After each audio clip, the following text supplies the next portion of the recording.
একদিন শ্রী রামকৃষ্ণদেব ভক্তদের বলছিলেন, ঈশ্বরের কার্য কিছু বোঝা যায় না।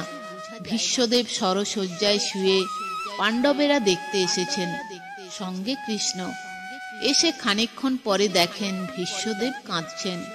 পাণ্ডবেরা কৃষ্ণকে বললেন, কৃষ্ণ, কি আশ্চর্য! পিতামহ অষ্টবসুর একজন বসু, এর মতন জ্ঞানী দেখা যায় না, ইনিও মৃত্যুর সময় মায়াতে কাঁদছেন। কৃষ্ণ বললেন, ভীষ্ম সেজন্য কাঁদছেন না, ওকে জিজ্ঞাসা করো দেখি। জিজ্ঞাসা করাতে ভীষ্ম বললেন, কৃষ্ণ, ঈশ্বরের কার্য কিছু বুঝতে পারলাম না। আমি এই জন্য কাঁদছি যে সঙ্গে সাক্ষাৎ নারায়ণ ফিরছেন, কিন্তু পাণ্ডবদের বিপদের সীমা নাই। এই কথা যখন ভাবি, দেখি যে তাঁর কার্য বোঝবার জো নাই। শ্রীমদ্ ভগবতের প্রথম স্কন্ধের 9ম অধ্যায়ে এই বিষয়টি অতি সুন্দরভাবে বর্ণনা করা হয়েছে। কুরুক্ষেত্র যুদ্ধের পর যুধিষ্ঠিরের মনে ভয়ানক দুঃখ, কিছুতেই তিনি শান্তি পাচ্ছেন না। কেবলই ভাবছেন, হায়, এ কি করলাম!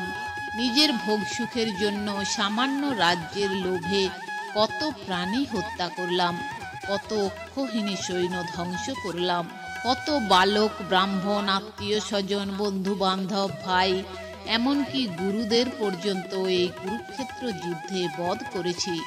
অনন্তকাল ধরে নরক যন্ত্রণা ভোগ করলেও আমার নিস্তার নেই।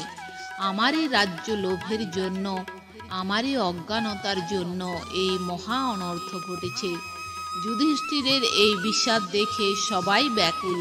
শ্রীকৃষ্ণ এবং ত্রিকালদর্শী ঋষিরা পুরাতন ইতিহাস এবং ধর্মশাস্ত্র বিচার করে যুধিষ্ঠিরকে বোঝাতে চেষ্টা করলেন যে ন্যায় যুদ্ধে শত্রু বধ করলে কোনো পাপ হয় না।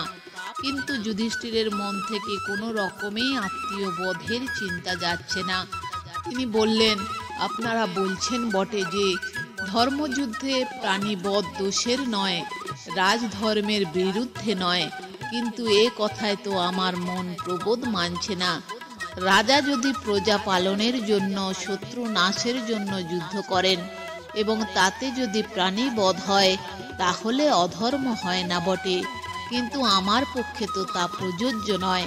আমি রাজ্য লোভে যুদ্ধ করে প্রাণী বধ করেছি, সুতরাং অনন্ত